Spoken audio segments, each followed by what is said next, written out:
શું તમે જાણો છો કે પોલીસ તમને ઘરે બેઠા વિડીયો કોલ પર જેલ ભેગા કરી શકે છે? જવાબ છે ના. પણ કચ્છના એક એનઆરઆઈ વૃદ્ધ સાથે આવું જ કહી અને 1 કરોડથી વધુની ઠગાઈ કરવામાં આવી. આ આખી એ ઘટના શું છે તે તમારે જાણવી જરૂરી છે, જેથી તમે પણ આવી રીતે શિકાર ન બનો. કચ્છના કેરા ગામમાં રહેતા એક એનઆરઆઈ વૃદ્ધ માટે છેલ્લા 9 દિવસ કોઈ કાળા સ્વપ્નથી ઓછા નહોતા. સાયબર ગઠિયાઓએ આ વૃદ્ધને ટાર્ગેટ કર્યા. મુંબઈના કોલાબા પોલીસ સ્ટેશનના નકલી અધિકારી બની ફોન કર્યો.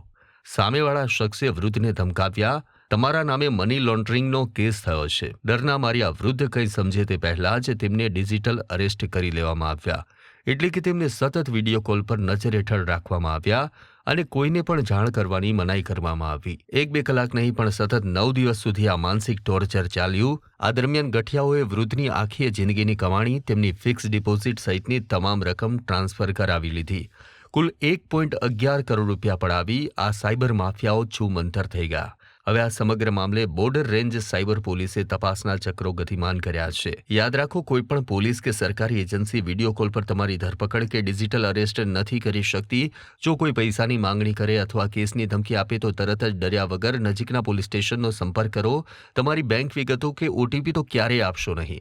તમારી આ એક જાગૃતિ તમને અને તમારા પરિવારને મોટી ઠગાઈથી બચાવી શકે છે. મિત્રો, આ વિડીયોને વધુમાં વધુ લોકો સુધી શેર કરો, જેથી કોઈ બીજું આવી રીતે ઠગાઈનો ભોગ ન બને. આવા જ અવનવા વિડીયો જોવા માટે ફોલો કરો ઇન સેકન્ડ્સ.